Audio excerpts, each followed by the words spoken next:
ITBP के deputy commandant Everest विजेता व अर्जुन पुरस्कार से सम्मानित हीराराम आर्य इन दिनों मंडल सिरा क्षेत्र में सफाई अभियान संचालित कर रहे हैं। बीते 3 दिन से ग्रामीणों के साथ मिलकर गाजर घास उन्मूलन कार्य में जुटे हुए हैं। डिप्टी कमांडेंट हीराराम आर्य बताते हैं कि गांव में गाजर घास के कारण दुर्घटना का तथा बुजुर्ग लोगों में बीमारी का खतरा बना हुआ है। साथ ही गाजर घास की झाड़ियों में गुलदार के छिपने का भी अड्डा बना हुआ है। बीते कुछ दिनों से गांव में चलाए जा रहे इस अभियान की नगरपालिका बागेश्वर के अध्यक्ष सुरेश खेतवाल व ईओ राजदेव जायसी ने भी सराहना की है। उनके इस कार्य में पत्नी, पुत्रगण व वार्ड मेंबर कैलाश आर्य सहित अन्य लोग भी सहयोग कर रहे हैं। नमस्कार, मैं हीराराम आर्य, डिप्टी कमांडेंट आईटीबीपी। अभी मैं छुट्टी पर हूँ, 30 दिन की छुट्टी पर हूँ, 15 दिन के क्वारंटाइन पर था। तो हरेला पर्व जो है हमारा उत्तराखंड का फेमस है, ये पर्यावरण संरक्षण का प्रतीक है।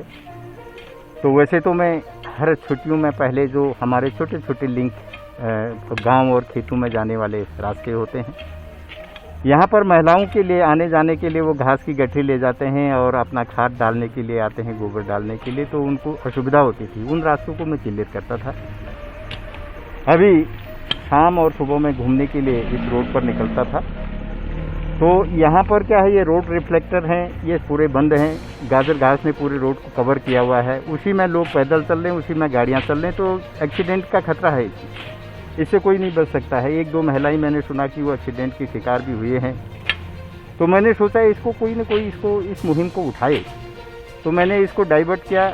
हरेला त्यौहार को मैं पेड़ पौधे के मैंने कहा मैं अकेला इसको इनिशिएट करें। तो मेरे परिवार में मेरी मिसेज ये मोहिनी आर्या है और मेरा बेटा दीपक, और उसके बाद तुरंत उत्तरी वार्ड के सभासद श्री कैलाश आर्या मेरे से जुड़े, और इनके बाद जो है नगरपालिका बागेश्वर और दक्षिणी वार्ड रूपा कोहली जो सभासद हैं, ये लोग भी जुड़े। इन लोगों ने मुझे थोड़ा सा इस काम को आगे बढ़ाने में काफ़ी मदद किया है। अभी ये तीसरा दिन है। तीसरा दिन में हमने जो है 50% इसको पूरा कर दिया है। सुबह और शाम को, सुबह 2 घंटा, शाम को 1 घंटा, डेली का रूटीन है ये। और इसको कर रहे हैं, ये अच्छा लग रहा है। मैं इसको डाल भी रहा हूँ, उसको कोई मीडिया या कोई व्हाट्सएप पे डाल भी रहा हूँ। आइए इसका आनंद लीजिए। ये सुरक्षित है और शुद्ध वातावरण है। आप सैर कीजिए, इसमें चहलकदमी कीजिए। और ये मेरा मकसद ये भी था कि जैसे हमारे घर है नज़दीक है, हमारे घर के नज़दीक ये रैपर्स हैं और यहाँ पर ये खाली बोतल हैं, आपके प्लास्टिक के थैले हैं, इनमें छुपा देते हैं ये लोग झाड़ियों के पीछे। वो अपने घर के सामने अगर वो साफ़ नहीं करते हैं तो उनको जगह जगह पर उनको गांव वालों को मैं ये अवेयर करने के भी प्रयास कर रहा हूँ कि भाई आप लोग जो है अपने घर के सामने कम से कम दूसरों को कूड़ा ना फेंकने दें और ख़ुद भी इस पर थोड़ा सा ध्यान दें। तो कोई वजह नहीं है कि हमारी ये स्थिति होगी। ये छोटी बात नहीं है, ये दुर्घटनाओं को न्योता देने वाली काम है।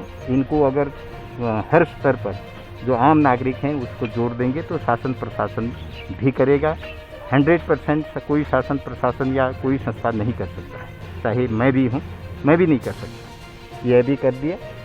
ये इसके बाद इस चीज़ को अगर ये आम लोग इसको अप्लाई करें और इस मुहिम को आगे बढ़ाएं, इस परंपरा को बनाए रखें, तो हमारा जो बागेश्वर नगर है ये धार्मिक आस्था का भी बहुत बड़ा एक धाम है। हमारा कुमाऊँ की काशी इसको कहते थे, और पर्यटन की दृष्टि से भी बहुत ये अच्छा शहर है, बनेगा ये।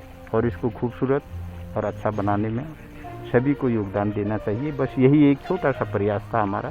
देखिए, अब ये अभियान हमारा हरेला पर्व से चला हुआ है। हरेला पर्व में लोग पेड़ को लगाते हैं, लेकिन हमने सोचा कि कुछ नया करें। और आर्मी के ऑफिसर हैं, deputy commandant ITBP Hiraram Arya, और ये 2 बार एवरेस्ट भी फतेह कर चुके हैं तैनाती सेना में। तो ये घर पर आए हुए थे छुट्टी, इनके द्वारा, इनके जरिए हम भी जुड़े इस अभियान में। तब जाके आज हमको तीसरा दिन है ये अभियान में जुड़ते जुड़ते। और हम क्षेत्रीय जनता से भी यही कहना चाहते हैं कि अपने आस पड़ोस को साफ़ करें और गाजर घास को, जो भी रोड के किनारे गाजर घास, अपने घर के आगे भी हर कोई काटेगा तो ये गाजर घास उगेगी नहीं। गाजर घास से काफ़ी बीमारियाँ भी होती हैं, दमा की बीमारियाँ और भी कई गंभीर बीमारियाँ होती हैं। इससे लोगों मेन सबक ये गाजर घास रोड का मेन समस्या बनी हुई है। जैसे कि जैसे लोग चलते हैं सुबह शाम, और जैसे रोड के डिवाइडर भी छिपे हुए हैं, इसकी वजह से लोग गाड़ियाँ भी नहीं चल, गाड़ियाँ जैसे लाइटें पड़ती है रात को तो छुपे रहते हैं, कभी एक्सीडेंट होने का भी खतरा बना हुआ है। पूर्व में भी 2-3 घटनाएं हो चुकी हैं। अभी एक मरला कोला में एक अम्मा अभी डिस्ट्रिक्ट अस्पताल में भर्ती है, उनका भी ऑपरेशन होना है। और उससे पूर्व भी एक बच्चा मर चुका है ये रोड पे। और हमें पीटी को भी एप्लीकेशन दे चुके हैं कि जल्द से जल्द यहाँ वो लगाया जाए, स्पीड ब्रेकर लगाया जाए। अगर पीटी अगर चाहे तो रोड के किनारे फुटपाथ बना के हमारा इसमें चलने के लिए हो सकता है जनता के लिए। मैं क्षेत्रीय युवा लोगों से भी अनुरोध करना चाहता हूँ, क्षेत्रीय जनता से भी अनुरोध करना चाहता हूँ कि गाजर घास तो ये बरसात में लगातार फिर अभी हम काट रहे हैं, 1-2 महीने बाद फिर उग जाएगी। और अगर हर कोई युवा वर्ग इस मुहिम में जुड़े, अभी छुट्टी आए हुए हैं घर, तो इस मुहिम को आगे बढ़ा रहे हैं। अगर हम क्षेत्रीय युवा लोग अगर चाहें तो ये मुहिम चलते रहेगा। अगर 2-3 महीने बाद फिर घास उग जाए तो फिर कटिंग होते रहे तो लोगों को आने जाने में समस्या ही नहीं होगी। CCN न्यूज के लिए सुष्मिता थापा के साथ सुरेश पांडे की रिपोर्ट।